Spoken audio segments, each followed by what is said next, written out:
ಅಪೂವಾಗಿ ಕಾಣಿಸ್ಕೊಳ್ಳೋಂಥ ಅವಕಾಶ ಕೊಟ್ಟಿದ್ದಕ್ಕೆ.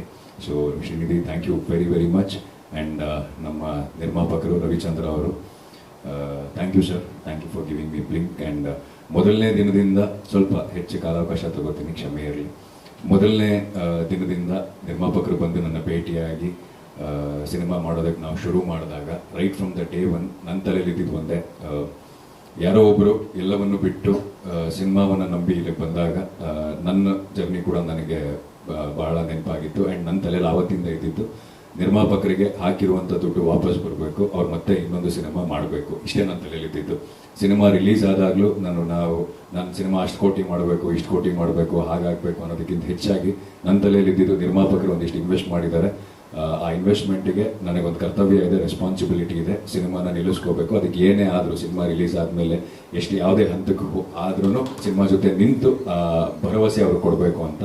ಯಾಕಂದರೆ ಸಾಕಷ್ಟು ಜನ ಹೇಳೋದನ್ನ ಕೇಳಿದ್ದೀನಿ ನಾನು, ಕಲಾವಿದರು ನಿಲ್ಲೋದಿಲ್ಲ, ತಂತ್ರಜ್ಞರ ಜೊತೆಲಿ ಇರೋದಿಲ್ಲ, ಸಿನಿಮಾ ರಿಲೀಸ್ ಆದಾಗ ಹೊರಟೋಗ್ತಾರೆ ಅಂತ ತುಂಬ ಜನ ಮನನೊಂದಿರುವಂಥ ನಿರ್ಮಾಪಕರ ಜೊತೆ ಮಾತಾಡಿದಾಗ ಬಹಳ ಅನಿಸಿತ್ತು. ಸೊ ನಮ್ಮ ನಿರ್ಮಾಪಕರು ಆ ಥರ ಆಗಬಾರ್ದು ಅನ್ನೋ ದೃಷ್ಟಿಯಲ್ಲಿ ನಾನು ಕೆಲಸ ಮಾಡ್ತಾ ಬಂದೆ.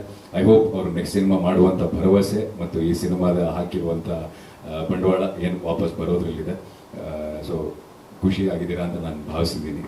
And thank you music director. ಇವತ್ತು ನಮ್ಮ ಇಡೀ ಸಿನಿಮಾ ಇವತ್ತು ಇಷ್ಟರ ಮಟ್ಟಿಗೆ ಸದ್ದು ಮಾಡ್ತಾ ಇದೆ. ಆ್ಯಂಡ್ ಸಿನಿಮಾ ಇಷ್ಟು ಜನಕ್ಕೆ ಇಷ್ಟವಾಗಿದೆ ಅಂದರೆ ಅದಕ್ಕೆ ಮ್ಯೂಸಿಕ್ ಕೂಡ one of the main reasons. So ನಮ್ಮ ಪ್ರಸನ್ನ ಅವರು ಹಗಲು ರಾತ್ರಿ ಕೆಲಸ ಮಾಡಿದ್ದಾರೆ. ಯಾವ ರೀತಿಯಲ್ಲಿ ಅಂದರೆ ಯಾವುದೇ ಥರದ ಈಗೋಗಳಿಲ್ಲದೆ ಸಿನಿಮಾನ ನಾವು 10 ಸತಿ ನೋಡಿದಾಗ್ಲೂ ನಿರ್ದೇಶಕರಿಗೇನೋ ಒಂದು ಈ ಚೇಂಜಸ್ ಬೇಕು ಅಂತ ಅನಿಸ್ಬೋದು, ಅಥವಾ ನನಗೇನೋ ಈ ಚೇಂಜಸ್ ಬೇಕು ಅಂತ ಅನ್ನಿಸ್ಬೋದು, ನಿರ್ಮಾಪಕರಿಗೇನೋ ಚೇಂಜಸ್ ಬೇಕು ಅಂತ ಅನ್ನಿಸ್ಬೋದು. ಯಾರ ಚೇಂಜಸ್ ಹೇಳ್ತಿದ್ದಾರೆ ಅನ್ನೋದು